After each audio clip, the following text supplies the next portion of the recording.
हर हर महादेव. ओम नमः शिवाय. महाशिवरात्रीचा पवित्र सण जवळ आला आहे. आपण सर्वजण महादेवांच्या दर्शनासाठी मंदिरात जातो. पण कधी विचार केला आहे का, प्रत्येक शिवमंदिरात महादेवासमोर नंदी महाराज का बसलेले असतात? नंदी नेहमी शिवलिंगाकडेच का पाहत असतो आणि नंदीच्या कानात इच्छा का सांगितली जाते? या व्हिडिओमध्ये आपण जाणून घेणार आहोत यामागचं गूढ पौराणिक कथा आणि आध्यात्मिक महत्त्व. व्हिडिओ शेवटपर्यंत नक्की पहा. चॅनलवर नवीन असाल तर चॅनलला सबस्क्राईब करा, व्हिडिओ लाईक करा आणि हा व्हिडिओ जास्तीत जास्त महादेव भक्तांसोबत शेअर करा. नंदी म्हणजे फक्त बैल नाही. नंदी म्हणजे शिवाचा परमभक्त, शिवाचं वाहन आणि शिवगणांचा प्रमुख. नंदी या शब्दाचा अर्थ आहे आनंद, सुख, समाधान. जिथे शिव आहेत तिथे आनंद आहे आणि त्या आनंदाचं प्रतीक म्हणजे नंदी. पुराणानुसार नंदी हा ऋषी शिलाद यांचा पुत्र होता. शिलाद ऋषींनी कठोर तपस्या करून भगवान शिवांना प्रसन्न केलं आणि त्यांना दिव्य पुत्र प्राप्त झाला, तोच नंदी. नंदी लहानपणापासूनच शिवभक्त होता. त्याच्या भक्तीने तो महादेवांना अत्यंत प्रिय बनला.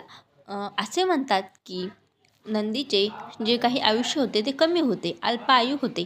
परंतु नंदीने कधीच या गोष्टीचं दुःख मानलं नाही. त्यांनी मनापासून महादेवांची भक्ती केली, महादेवांवर विश्वास ठेवला आणि त्यांच्या या भक्तीला प्रसन्न होऊन महादेवांनी नंदीला आशीर्वाद दिला की तू माझा गणाध्यक्ष बनशील व माझे वाहन बनून राहशील व नंदी हा नेहमी अमर राहील, असे आशीर्वाद महादेवाने नंदीला दिला. आता महादेवासमोरच नेहमी नंदी का असतो? तर शिवमंदिरात नंदी नेहमी शिवलिंगासमोर बसलेला असतो. यामागे खोल आध्यात्मिक अर्थ आहे. नंदी म्हणजे एकाग्रता आणि श्रद्धेचं प्रतीक.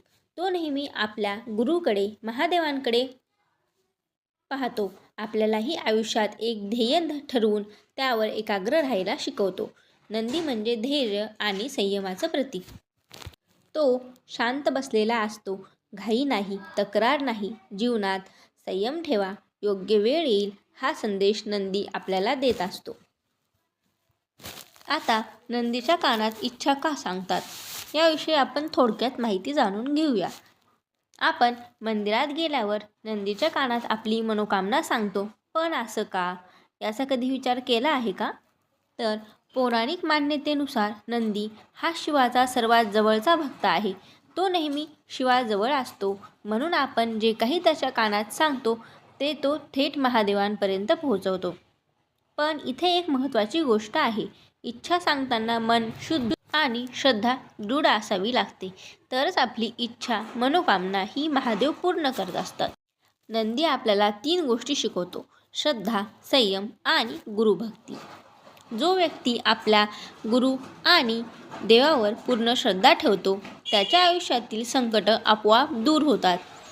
नंदी नेहमी खाली बसलेला असतो. याचा अर्थ नम्रता. जीवनात कितीही मोठे झाला तरी नम्र राहा, हाच संदेश नंदी आपल्याला देऊ इच्छितो.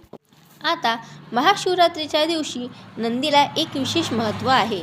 तर महाशिवरात्रीच्या दिवशी नंदीला बेलपत्र, फुले आणि अक्षता अर्पण केल्यास मनोकामना लवकर पूर्ण होते असे मानले जाते. त्या दिवशी नंदीच्या कानात ओम नमः शिवाय मंत्र जपून इच्छा सांगितली तर महादेवाची कृपाही लवकरच मिळते. असे म्हणतात की भगवान शिवाला आपले भक्त हे अत्यंत प्रिय असतात. त्यामुळे सर्वात प्रथम नंदीची पूजा करून नंतरच महादेवांची पूजा केली जाते. नंदी हा महादेवाच्या शिवलिंगासमोर बसलेला असतो. तो आपल्याला शांतता, स्थैर्य, संयम शिकवतो. वेळ कोणतीही असो, कशीही असो, देवावरचा विश्वास हा अटळ असावा, हेच नंदी आपल्याला शिकवतो. त्यामुळे नंदी महादेवाच्या मंदिरामध्ये शिवलिंगासमोर असतो.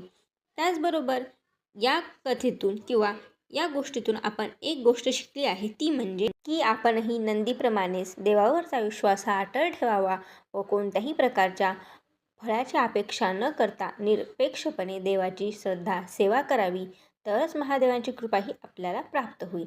तर यावर्षी महाशिवरात्रीला नक्कीच नंदीची पूजा करा, त्यानंतर महादेवाची पूजा करा आणि ही पूजा करत असताना मनामध्ये कोणत्याही फळाची अपेक्षा करू नका. निरपेक्षपणे केलेली पूजा अर्चना ही देवाला कधीही प्रिय असते. त्यामुळे यावर्षीच्या महाशिवरात्रीला अगदी मनोभावे व मनापासून श्रद्धेने, संयमाने देवाला प्रार्थना करा की सदैव माझ्या सोबत राहा, माझ्यावर तुझं वरदहस्त हे कायम राहू दे.